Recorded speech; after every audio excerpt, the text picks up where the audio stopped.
l'imprègne jusqu'à son perfectionnement. À partir de ce moment, l'homme n'est plus obligé à d'autres révolutions, il lui reste à diriger un grand nombre d'hommes vers la justice, mais par imprégnation et non plus par révolution. Ici toutefois se cache un mystère. L'homme, par une méthode certaine, peut arriver en une seule fois à réaliser les trois révolutions de la psyché, de l'esprit et du mental, et n'avoir plus besoin de retour. La psyché étant d'abord évoluée et pleinement perfectionnée, l'esprit ne peut néanmoins y accéder, car si elle est parfaite, lui reste imparfait. Elle peut le perfectionner. Si au moment de dormir l'homme recommande son esprit et sa psyché ensemble, alors la psyché reste en haut dans le mystère de la source supérieure des eaux féminines. Quand l'homme s'est purgé, l'esprit seul entre en lui, ce qui lui est compté pour une première venue dans un corps. L'homme alors perfectionne la portion de l'esprit. Ésaïe 26, verset 9.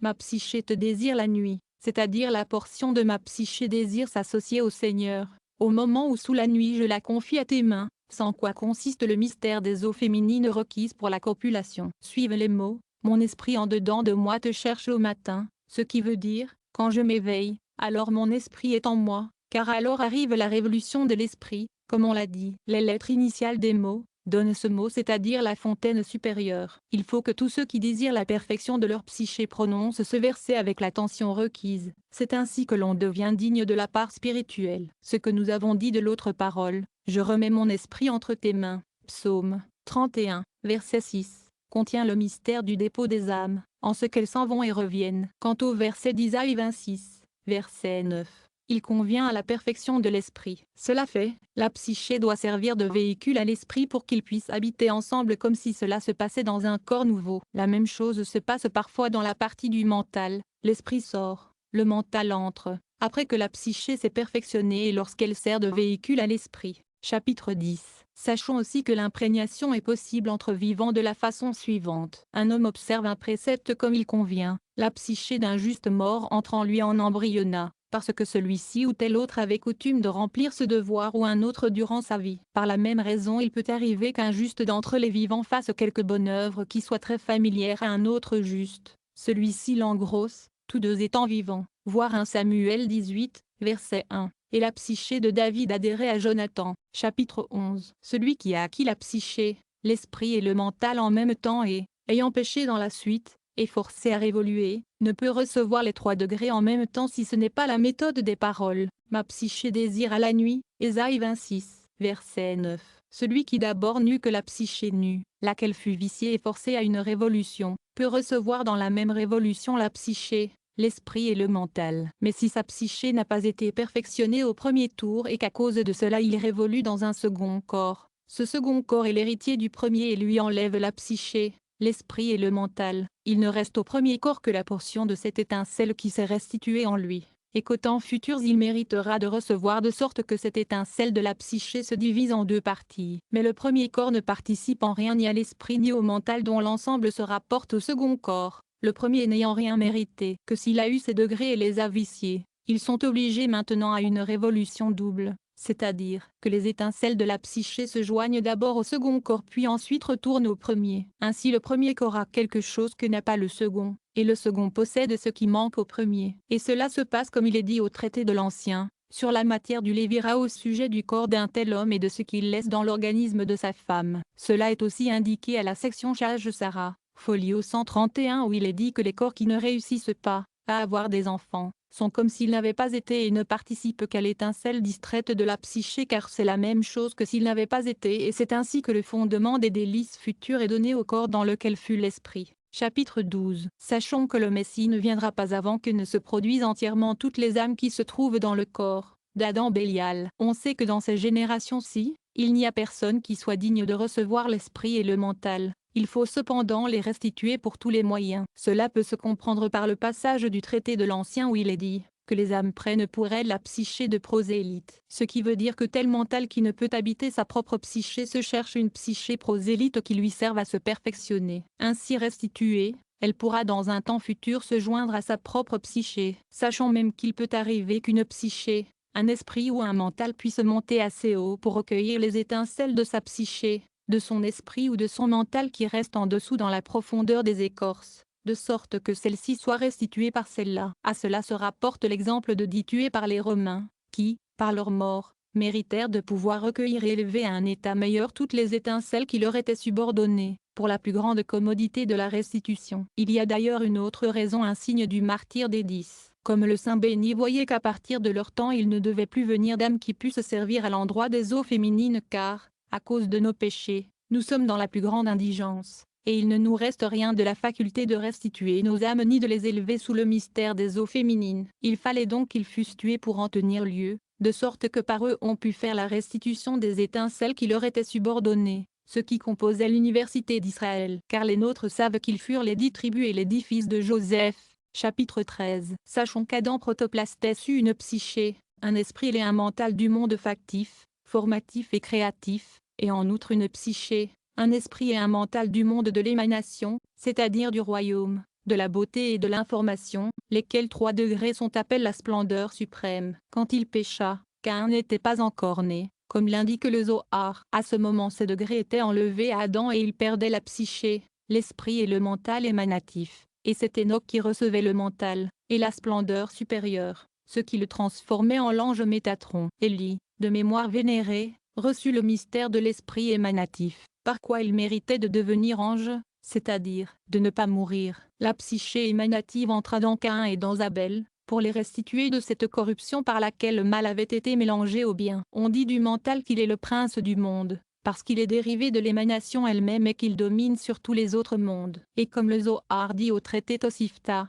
section No, qu'il y a 2 esprits dans chaque juste, l'un inférieur l'autre supérieur, ce qui est l'origine de la double appellation, Abraham, Abraham, il ne peut rester aucun doute à savoir que, lorsqu'Enoch était sur la terre, était le Seigneur du monde supérieur, dans le monde de Métatron. Cela fait aussi comprendre le passage de la Genèse 2, verset 17. Car le jour où tu en mangeras tu mourras de ta mort. En effet Adam est mort le même jour car les 3 parties du monde émanatif lui furent enlevées, genre de mort tel qu'aucun ne l'égale. Dans la suite, la même partie du mental flua dans le juste Joseph, d'où vient que la beauté d'Adam Protoplastes, qu'il tenait de la splendeur suprême, se trouva visible dans Joseph. Il acquit ce mental la nuit même où finit sa servitude et où il allait être élevé à l'état royal. C'est pour cela qu'il est dit dans la Gémara que cette nuit-là il apprit les 70 langues, c'est-à-dire qu'il avait reçu le mental de Métatron, préfet des 70 peuples et de leurs langues qu'il connaît toutes. Psaume 81, verset 6. Et il posa son témoignage sur Joseph, avec Job 16,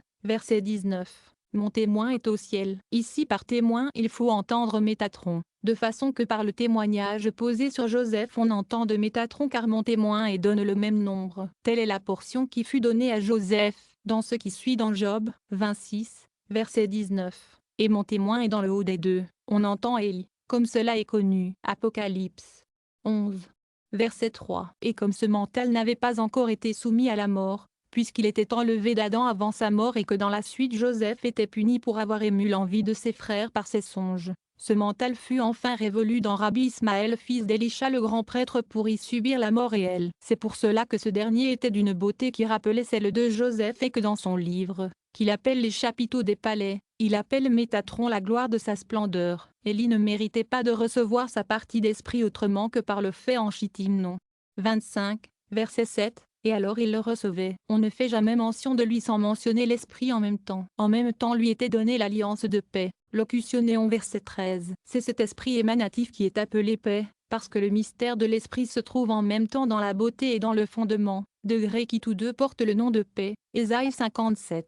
Verset 19. La paix, au loin et auprès. Enfin la psyché émanative fut donnée à Caïn et Abel. La portion de Caïn passa par des révolutions que nous connaissons déjà, par Caïn et Mahalaël jusqu'à Nadab et Abihu. Ainsi les patriarches tenaient la racine de leurs âmes de l'émanation, mais seulement de la bonté, de la sévérité ou de la beauté, comme notre maître Moïse descendait de la connaissance. Mais Adam Protoplastes sortait de la sagesse et de l'étendue de l'intelligence, ainsi que de la beauté et du royaume, tous pris ensemble. Chapitre 14. Au sujet des âmes nouvelles, si quelqu'un veut savoir quelle est la racine de son âme et de quel commencement il procède, il doit noter ce qui va suivre. Qu'on sache qu'au commencement toute la création, des âmes, même de celles qui procédaient de l'émanation, se faisait par le mystère de la jonction des dos. Depuis, à partir de la création d'Adam jusqu'aujourd'hui, Dieu produit les âmes nouvelles, dont il a déjà été parlé, par le mystère des faces jointes. Après avoir été faites par la jonction des dos, elles descendirent en exil avec la gloire cohabitante dans les écorces. Si quelque juste médite avec une très profonde attention,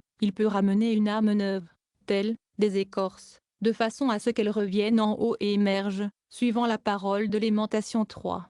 Verset 23. Les nouvelles chaque matin. Alors cette âme est rénovée et descend ici par le mystère des faces jointes, et on la considère comme créée pour la première fois. Ces âmes ne sont pas portées au péché comme les autres âmes des trois mondes inférieurs, qui sont les psychés, les esprits et les mentales. Au temps futur, après la résurrection des morts, des âmes nouvelles viendront encore. Elles sortiront du mystère même de l'émanation, elles seront encore plus sublimes et plus excellentes que les âmes émanatives données à Adam Protoplastes sous le nom de cette splendeur supérieure.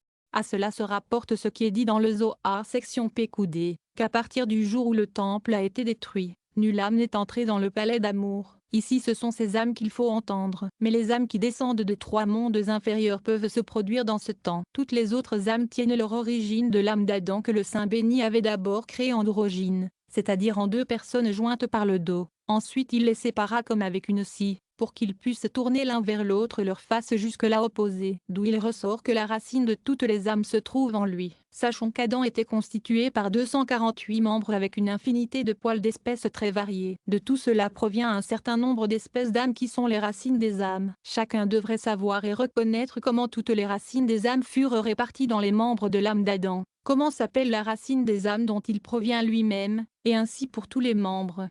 En plus il est connu que la plus grande partie des âmes descendit de Caïn et d'Abel et qu'ensuite elles se subdivisèrent. Éclairons la chose par un exemple. Si Abel représentait la tête des âmes, il serait dit la racine de toutes les âmes qui étaient dans la tête. Et si Abraham est le mystère du bras droit, il faut dire qu'Abraham est la vraie racine de toutes les étincelles et âmes qui se rattachent à ce bras. Et ainsi pour les 248 membres. Ici et sur tous les points il y a beaucoup de particularités. Avant de les aborder, nous avons à parler de la conversion ou pénitence. Chapitre 15. Voici les genres de conversion. Si quelqu'un ayant une psyché du monde factif pêche, il sépare le monde factif du monde formatif. Il lui faut donc revenir et se convertir jusqu'à ce qu'il ramène et réassocie le monde factif au monde formatif par le mystère des parties de sa psyché. Également si quelqu'un a un esprit formatif, il doit avoir une restitution telle qu'il élève à nouveau et ramène le monde formatif au créatif. De même celui qui a un mental de la création est tenu de le réunir avec l'émanation. Et ces trois espèces appartiennent aux trois mondes inférieurs. Il y a aussi de plus sublimes espèces qui sont au nombre de 5. Ramener le règne émanatif, dans son lieu, sous le fondement. Deuxièmement ramener ce règne dans la victoire, la gloire et le fondement et au lieu d'où il est sorti. Troisièmement ramener le même jusqu'à la bonté, la sévérité et la beauté. Quatrièmement le conduire aux trois cerveaux du microprosope. Cinquièmement enfin le ramener au père et à la mère. Cette conversion est dite le 8e degré car elle contient une promotion de 8 degrés. En plus il faut savoir que la mesure de l'âme humaine est aussi la mesure de sa corruption. Par exemple celui qui a une psyché de l'émanation, porte sa corruption dans ce lieu. Et ainsi pour toutes les espèces. Il y a pourtant une certaine différence à observer. Prenons quelqu'un A, par exemple et un autre qui tire son origine de la racine de l'âme d'A, et qui a vécu avant lui, soit B.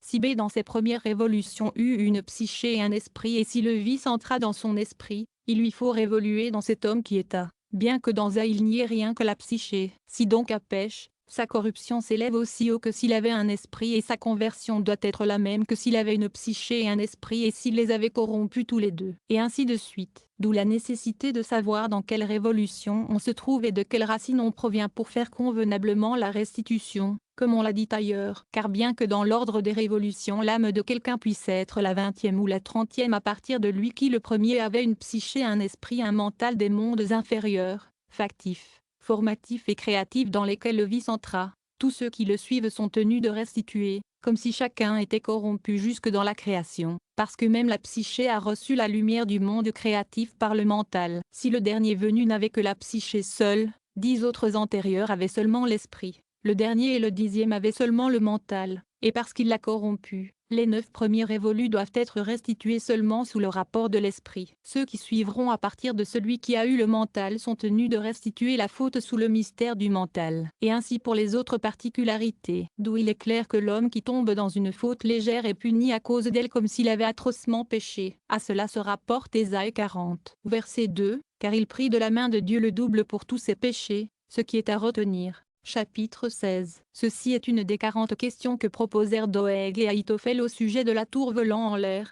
à savoir que les mâles doivent évoluer constamment. À cela se rapporte le passage